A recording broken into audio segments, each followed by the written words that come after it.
2016, a year to remember. Tonight we complete our countdown of the top 10 local stories of the past 12 months. And every one of them also became a big story across the nation and the world. Here's CBS 4's David Sutta. As we look back on 2016, there are stories you will never forget, including that one that didn't really happen. It was early October and a monster storm was building in the Caribbean. Haiti and the Bahamas took a beating. A potential Category 4 hurricane was headed for Florida. On top of those winds, the storm surge is going to be significant, 10 feet plus waves. With much of the state in the forecast cone, store shelves were wiped clean, gas stations on empty.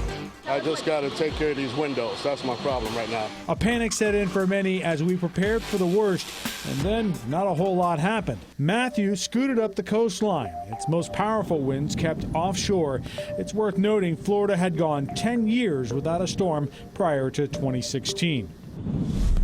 At number 4 on our list, a tragedy that took place just off of South Beach. Let me have an air rescue. September 25th, around 3 a.m., the calls went out of a boat crashing in the government-cut jetty. Our Fireboat 73 responded and did find a boat that was up on the side of the north side of the jetties.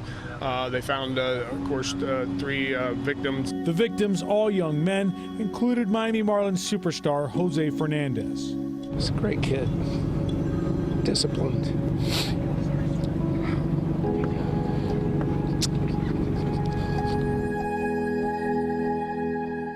His death shocked many in the community. Well, I prefer not to think of this tragedy as the end of his life, but rather the beginning of his legend, his memory, and his love that will endure forever. In the days and weeks that followed, we learned Fernandez had been drinking in Brickell that night. Alcohol, as of right now, was not involved, or no other illicit drugs were found on the vessel. Despite initial reports, his autopsy confirmed Fernandez was intoxicated and had cocaine in his system at the time of the fatal crash. Number 3 was a pest, to say the least. This hip and colorful Miami neighborhood is now ground zero for Zika.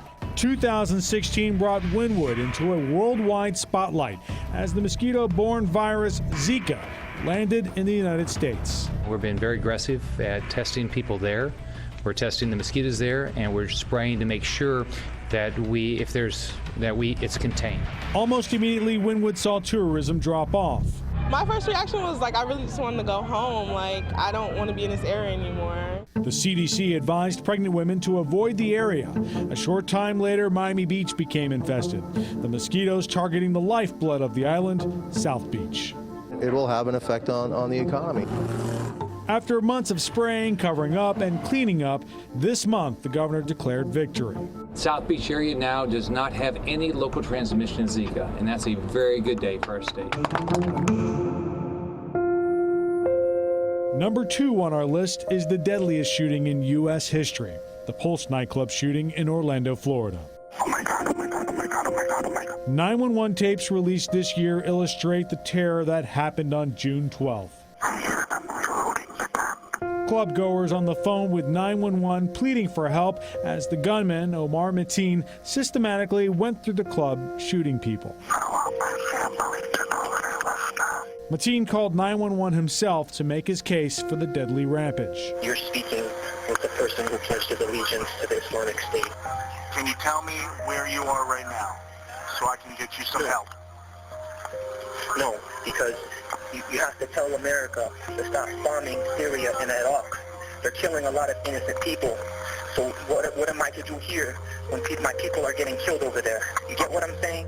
By the time authorities stormed the building and killed Mateen, he had killed 49 people and injured 53 others.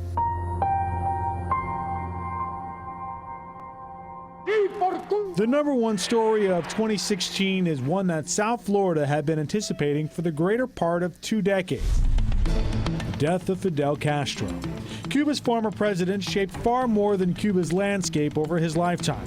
He put the United States on alert during the Cuban Missile Crisis, defeated a U.S.-backed militia, defied an economic embargo, and created an entire community in Miami of exiles. Miami's Cuban exiles took to the streets to celebrate Castro's death. One step closer to freedom for the Cubans and the Cuban citizens in Cuba. In Cuba, the mood was quite different. My daughter has studied here and benefited so much from Fidel's work. Cuba honored Castro's life with 9 days of mourning.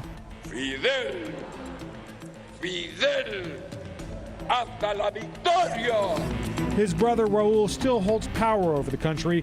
Questions remain over what will happen in 2017.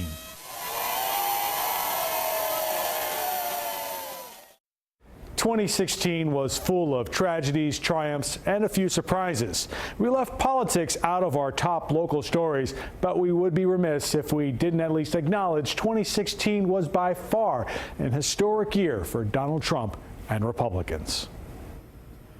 That was David Wow. Sutter reporting, and unbelievable. We witnessed Really? history, and now we're going to live more history coming up very soon. And the ramifications of all of those stories going forward are really going to be impactful as well. Absolutely.